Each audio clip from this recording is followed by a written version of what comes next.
That old man is mad. How dare he try to pacify you with a main hotel? Emilia roared immediately they got home. Akin was surprised at his wife's anger since he believed he got a fair deal. He knew he wasn't qualified to run the hotel, but his grandpa gave it to him and promised to give him more responsibilities if he did well. He tried to reason with his wife, but Emilia didn't want to hear it. She wanted it all, so she told Akin that it was time to implement their plan to ruin Tunde. Tunde and Akin were cousins born months apart, Tunde being the younger one. The two boys were brought up by their grandfather, Chief Jide Babashola. The Babasholas were one of the wealthiest families in Lagos State, with a significant shares in one of the banks and ownership of Bashola Nigeria, a prominent beverage manufacturing company across the country. One day, when the boys were 13 years old, their parents took them to stay with their grandfather for a week while they traveled out of town for a well-deserved vacation. On their way back, the parents were involved in a ghastly motor accident and all four of them died. It was a great loss to Chief Jide Babashola, who lost both his sons and their wives in one day. After their parents' death, Tunde and Akin went to live permanently with their grandfather. The tragedy had a profound effect on the boys. Tunde, who had always been an extrovert, became reserved and withdrawn. He was afraid of losing the ones he loved that he worked hard to please them, especially his grandfather, who made a lot of sacrifices to accommodate them. As a result, Tunde became an exceptional young boy, excelling in everything, especially in academics. He was respectful and appreciative of people who cared about him, and this endeared him to everyone. Akin, on the other hand, was the opposite. He became angry and bitter. He lashed out at people, especially the domestic staff of Jide Babashola. Whatever Akin wanted, he would throw tantrum until he got it. With time, people stopped denying him anything. He became a bully and a nightmare to people around him. Because Tunde was intelligent and focused, he entered into the university first. After he gained admission into the university, he insisted on going to the school from home, giving him the opportunity to work in his grandfather's company while he was still in school. It wasn't the same for Akin, however. When he gained admission into the university, he insisted on living on his own. He found himself a flat in the most expensive area around the school. He lived a rich man's son's life, clubbing and partying. Life is too short. I have to live it to the fullest, as if today is the last day of my life, he would say whenever his grandfather or anyone tried to caution him. Because Chief Jide felt sorry for his two grandsons, he did not deny them anything financially. However, while Akin was busy partying and squandering money, Tunde was spending every available time he had by his grandfather's side, learning the business. He saved most of the money given to him by his grandfather and invested it. By the time Akin will graduate from the university, Tunde, who had already acquired his master's degree, was working as their grandfather's right-hand man. Everyone knew that when the time comes, Tunde will sit at Chief Jide Babashola's seat. Even Akin knew this. Tunde was more qualified to lead the company. During his youth service, however, Akin met and married an ambitious lady called Emilia. Emilia was a greedy person and was with Akin only for the money and the status. Every day, she nagged and mocked Akin for having a lower position in the company than Tunde. How can you be satisfied with the peanuts your grandfather is giving you when your cousin is gearing up to take over? She will question.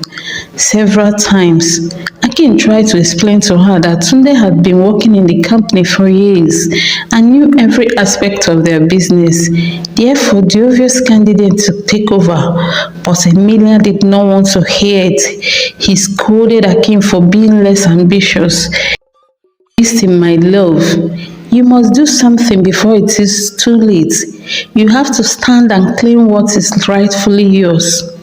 Emilia urged him. One fateful afternoon, both Tunde and Akin got a call from Sarah, their grandfather's housekeeper, that their grandfather had collapsed and was rushed to the hospital. The boys rushed over to the hospital scared.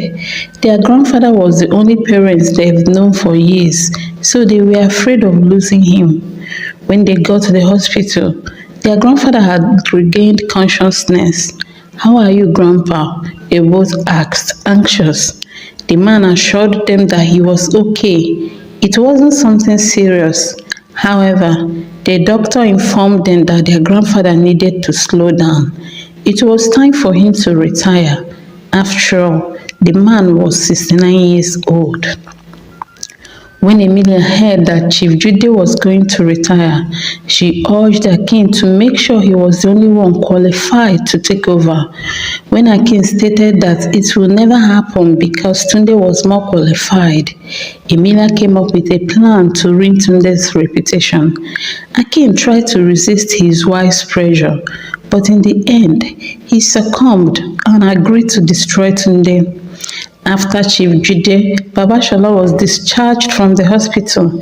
He invited his two grandsons to a family dinner. Tunde lived with him, but Akin and his wife had their own house, a house given to them by their grandfather. Emilia also attended the family dinner with her husband. Akin didn't want to bring her, but she insisted. During the dinner, she played the role of the only granddaughter-in-law and was pretentious as usual. Nobody witnessing the way she treated both Tunde and his grandfather would believe she harbored bad intentions towards them. Tunde, Akin, both of you heard what the doctor said. It is time for me to retire, Chief Jude said after the dinner. The doctor is right, Emilia said before either of the boys could say anything. You've trained two responsible men. Let them take the load off your shoulders. We don't want you to get too tired, Grandpa.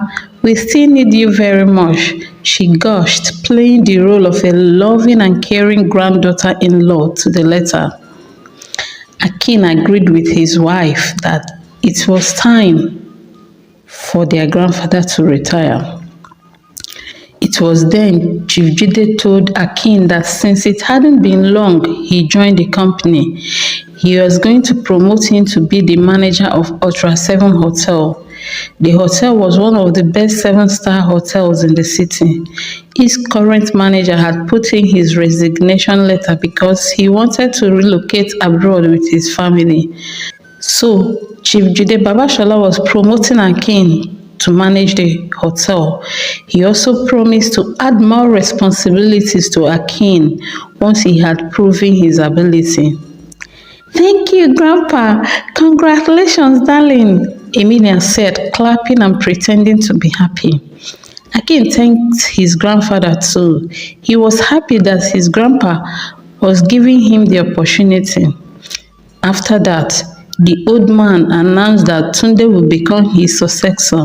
He promised to officially announce their new positions in 2 weeks' time. That old man is mad. How dare he try to pacify you with a main hotel? Emilia roared immediately they got home. Akin was surprised at his wife's anger since he believed he got a fair deal. He knew he wasn't qualified to run the hotel, but his grandpa gave it to him and promised to give him more responsibilities if he did well. He tried to reason with his wife, but Emilia didn't want to hear it. She wanted it all, so she told Akin that it was time to implement their plan to ruin Tunde. She insisted it has to be done before the official announcement. 2 days later, Akin invited Tunde to Ultra 7 Hotel for an important meeting. When Tunde arrived, he was informed that Akin was not around, so he called his cousin, who told him he was very close, and begged him to wait. While waiting at the VIP lounge, a waitress brought him his favorite wine and opened it in his presence. Prior to Tunde's arrival, Emilia had hired someone to spike his drink. Soon, Tunde started feeling hot all over. Not understanding what was happening to his body, he requested for his room key. The key was brought to him and he rushed out of the VIP lounge, trying hard to hide that something was wrong. His lift would have taken him straight to his suite on the top floor, but he entered the wrong lift. When the lift stopped, Tunde staggered out and looked around the long corridor, realizing he was on the wrong floor. He was becoming too hot and uncomfortable, and Tunde knew he wouldn't make it to his suite. So he walked down the corridor looking for an empty room. When he saw an opened door, he rushed inside and locked the door, thinking the room was empty. Immediately, he took off his clothes and rushed to the bathroom. However, the bathroom was not empty. In the tub was a beautiful naked body soaking in the water. Jennifer Adams was an heiress who had lived her life sheltered by her father's strict Christian upbringing. After her father died, she became involved in a messy legal battle with her uncles over her father's will. Earlier that day, the court had ruled in her favor, and to celebrate, she promised herself one night of sin before she put on the mantle of responsibility again. So Jennifer and Faith, her faithful assistant, had gone to Ultra 7 to have fun. At the club, Jennifer ordered the most expensive champagne and drank it all. After she was thoroughly drunk, Faith, who had only taken a sip, dragged her up to the room they had booked earlier and left to get the man they had paid for the day. So when Jennifer saw Tunde in the bathroom, she assumed he was the one they paid for. "He looks so handsome," she said in her drunken state, and dragged Tunde into the tub before he could say anything. Meanwhile, there was confusion in Emilia's camp. Lucy, the housekeeper they had hired, informed her that Tunde was not in the suite. The arrangement was for Lucy to go into his room, sleep with him, and then accuse him of forcing himself on her. But now Tunde was nowhere to be found. When Emilia came up with this plan, Akin had rejected it, reasoning that if Tunde was involved in such a scandal, it would affect the reputation of the family and impact the stock of their companies. However, Emilia assured him it would not get to that. If Tunde were asked to choose between himself and the family's reputation, who do you think he would choose? He asked Akin. The family, of course, he replied without hesitation. They both knew Tunde would walk away from the company if it would safeguard their reputation, so they concocted this plan to force him to step down. But now, it seemed their plan had failed. Few hours later, Tunde woke up on the bed next to Jennifer, her back turned towards him, so he didn't see her face. He quietly put on his discarded clothes and sneaked out of the room. Unbeknownst to him, however, Faith followed him and secretly took a picture of him. When she returned with the man they hired and realized someone was in the room with her boss, she settled the man but kept a close watch on the room to see who was with her boss. She didn't recognize Tunde though, but she intended to find out who he was and deal with whatever problem he might bring. It was her job to protect Jennifer from any potential scandal. Tunde got to his car, entered and breathed a sigh of relief. He called his cousin and they quickly met. "Where did you go?" Akin asked immediately he came down from his car. Tunde, still shaking from his ordeal, told him everything. Akin asked if he would recognize the lady he slept with, but Tunde explained that he was drugged, so he only saw her face in a blur, and when he woke up, she was turned away from him, so he didn't see her face. Who will drug you in our hotel? Akin asked. Together, they ordered the surveillance camera and watched it several times. The waitress opened the wine in his presence, and she did not add anything to the drink. Tunde was confused. He was sure he was drugged, but there was no evidence of it. After Akin ascertained that Tunde would not be able to recognize the lady he slept with, he told him not to worry and then went home to inform his wife.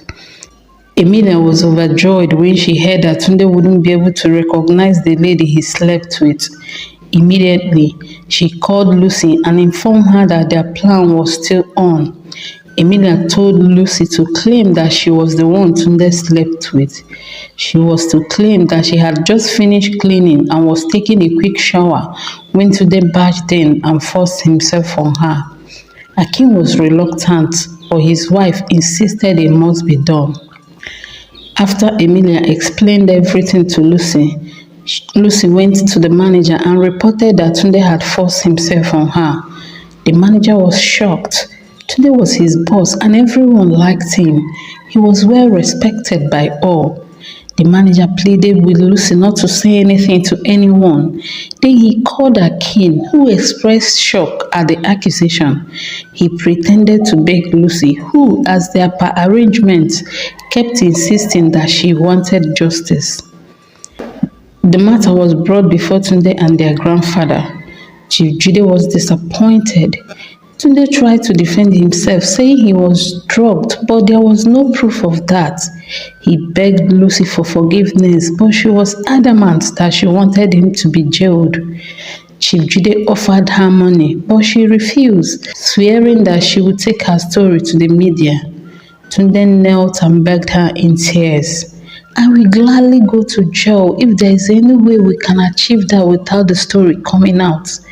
If you make this public, you will not be punishing me alone. You will be punishing my grandfather, who is already old. You will be punishing my cousin and all the staff that might be affected as a result of the scandal. I will do whatever you want.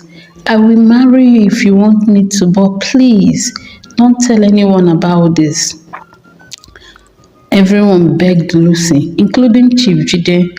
In the end, she was settled with 30 million naira, though all she got in reality was 5 million naira. Emilia took the rest. Chief Jide's heart was broken. He was completely disappointed in Tunde. Grandpa, I know I disappointed you. I'm sorry. I will bear the consequences of my action. Tunde said to his grandpa, determined to do anything to ease the pain the man felt. Can you really bear the consequences? Don't you understand? This will never go away. She will not keep quiet forever, Chief Jide said, angry. Tunde promised to do whatever it takes to make sure the issue did not affect their family reputation. You can never be associated with Bashola Nigeria. You can never be associated with this family ever, the man said.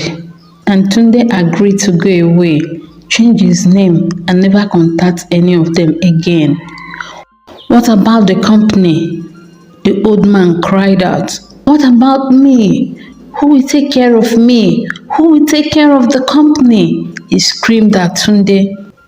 After crying, Tunde begged Akin to take care of their grandpa and their companies.